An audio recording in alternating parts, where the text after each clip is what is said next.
अभी recently India and Bangladesh ने रुपए में ट्रांजैक्शन ट्रेड लॉन्च कर दिया है। मतलब वो रुपए में ही लेन देन करेंगे इंडिया के में, ठीक है ना। तो इससे लॉन्च करने से होता क्या है कि हमारा रुपया स्ट्रांग होता है। इंटरनेशनल मार्केट में जो गिर रही है ना रुपए की वैल्यू, तो वो थोड़ा स्ट्रांग होगा, ठीक है। और ये बाकी का ओवरऑल इकोनॉमी में हेल्प करेगा। बाकी का अगर इस पे जानना हो तो मुझे बता देना, मैं बता दूंगा अलग से। क्या पता है, ये तीसरा चीता है जो कूनो नेशनल पार्क में हमने 8 चीते छोड़े थे नामीबिया से लाके, तो ये तीसरा चीता मर गया है।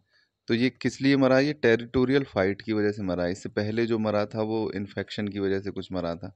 तो मेन मुद्दे की बात यह है कि एक चीते को रहने के लिए बहुत बड़ा थोड़ा टेरिटोरियल एरिया चाहिए, है ना। तो जैसे ना एक म्यान में दो तलवारें नहीं रह सकती वाली बात है, तो इस तरह से ये तीसरा मर गया है।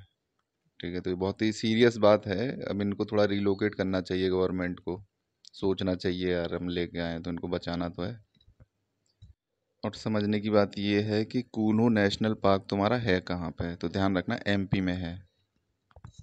जो फॉक्सकॉन और वेदांता का मैंने बताया था ब्रेकअप हो गया है, तो फॉक्सकॉन ने अब डिसाइड किया है 4 से 5 फैब्रिकेशन लाइन सेटअप करेगा।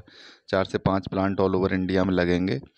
तो इससे क्या होगा कि जनरेशन होगा एम्प्लॉयमेंट का, और चिप्स वगैरह बनेंगी, तो इससे लैपटॉप्स इंडिया में सस्ते हो जाएंगे। 1 लाख का लैपटॉप 40,000 तक बिकने लगेगा।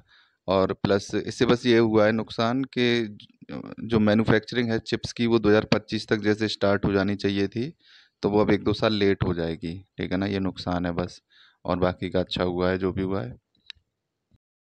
जो एशियन एथलेटिक्स चैंपियनशिप होने वाली है थाईलैंड में, तो उन्होंने मस्केट इसका रखा है हनुमान को, ठीक है। तो तुम कहोगे कि ये कैसे हनुमान है? तो हर एक देश में जो रामायण है उसके करेक्टर्स की शेप अलग रखी गई है थोड़ी सी, है ना। तो हनुमान जी थाईलैंड में इस तरह के दिखते हैं, तो उन्होंने हनुमान जी को मस्केट रखा है इस बार।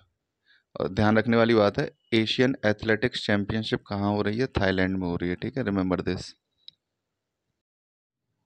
इसराइल ने जो है हेला सिस्टम्स करके हमारी एक कंपनी है जो तेलंगाना में हैदराबाद में है, जो बनाती है, क्या बनाती है, रेडार सिस्टम्स बनाती है। एयरपोर्ट वगैरह मतलब जो एयरफोर्स के कुछ इक्विपमेंट्स बनाती है। तो मतलब बेसिकली डिफेंस मैन्युफैक्चरिंग की ये कंपनी है। तो इसे इस इजरायली एयरस्पेस इंडस्ट्रीज खरीद ले रही है हमसे, ठीक है ना।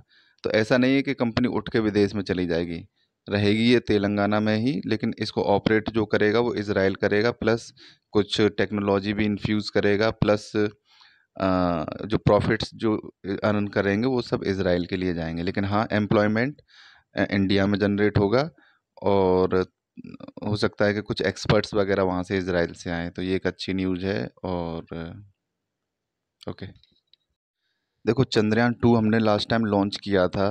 तो चंद्रयान 2 2-3 मॉड्यूल्स को लेके उड़ा था, जिसमें एक तुम्हारा लैंडर था, रोवर था, और एक ऑर्बिटर था।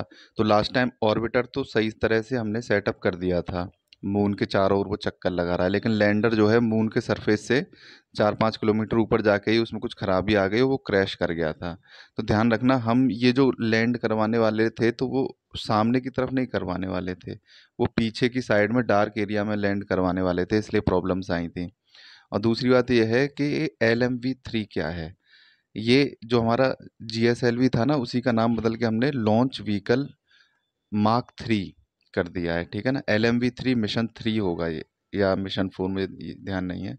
तो ये चंद्रयान में, इसमें समझने की क्या ज़रूरत है, जैसे PSLV है हमारा, PSLV तो 4 स्टेज इंजन है।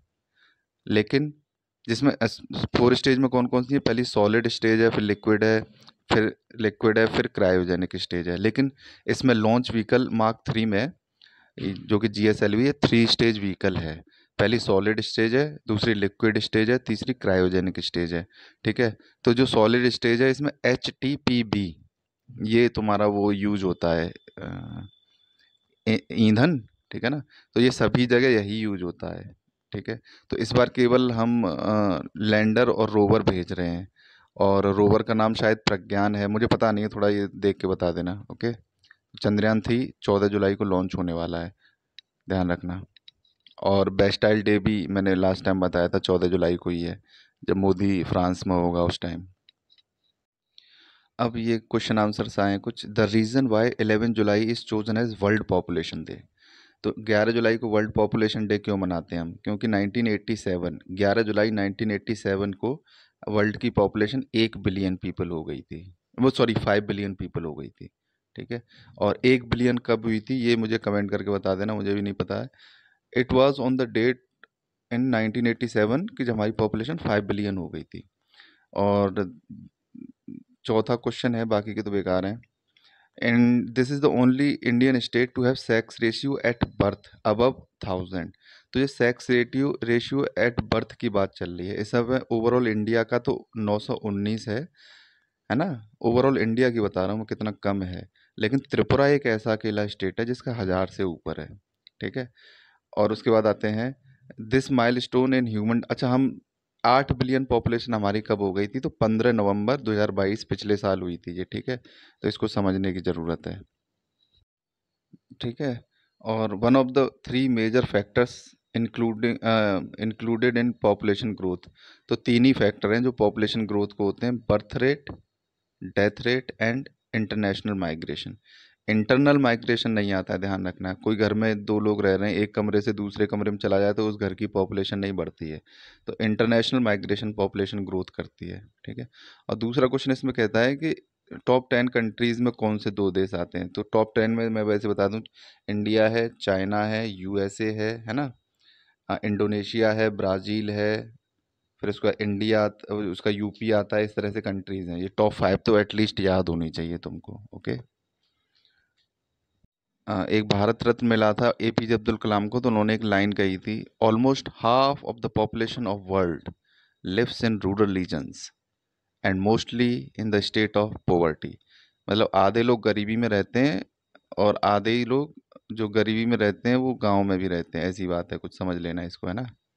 तो ये लाइन पूछ लेते हैं कभी कभी किसने कौन सी लाइन कही थी। तो ये क्वेश्चन आंसर्स याद रखना। देखो, इंग्लिश के सेक्शन में आया है तुम्हारा चैट अप का क्या मतलब होता है। तो चैट अप का मतलब होता है to talk to another person with a flirting way. जैसे कोई फ्लर्ट कर रहा है तो उसको भी चैट अप कहते हैं। या फिर कोई किसी को धोखा देने के पर्पज से बात, अल्ट्रूटिव मोटिव हो किसी का, अल्टीरियर मोटिव, समझ रहे हो। तो उसका मतलब भी यही होता है, वो चैट अप कर रहा है उसके साथ, मतलब उसको फंसा रहा है जाल में। ओके। कंटेंटमेंट एंड सेटिस्फाइड में मतलब पूछा है, जैसे तुम कोई एक चीज़ अगर चाहते हो अपनी लाइफ में, वो तुम्हें मिल जाए, तो वो तुम्हारा सेटिस्फैक्शन है। ठीक है कि नहीं? तुम सेटिस्फाई हो उस चीज़ के लिए। कंटेंटमेंट है कि तुम लाइफ में जो कुछ चाहिए था तुम्हें सब कुछ मिल गया, तो और तुम हर चीज़ से सेटिस्फाइड हो। दैट इज़ कंटेंटमेंट, है ना। I am in contentment with my life, मतलब मैं लाइफ में सेटिस्फाइड हूँ हमेशा के लिए। ठीक है। और ये पूछा है to have too many irons in the fire. इसका मतलब होता है to have too many undertakings needing attention at the same time. मतलब आग में एक साथ बहुत सारे लोहे लगा दिए हैं। ठीक है। तो मतलब एक साथ बहुत सारी चीज़ों पे काम करना पड़ेगा सारे लोगों पे ना। तो यही चीज़ है कि एक साथ बहुत सारे अगर काम आ जाएं, सब पे अटेंशन देनी हो एक एक साथ, तो उसको हम बोलते हैं to have too many irons in the fire. ठीक है।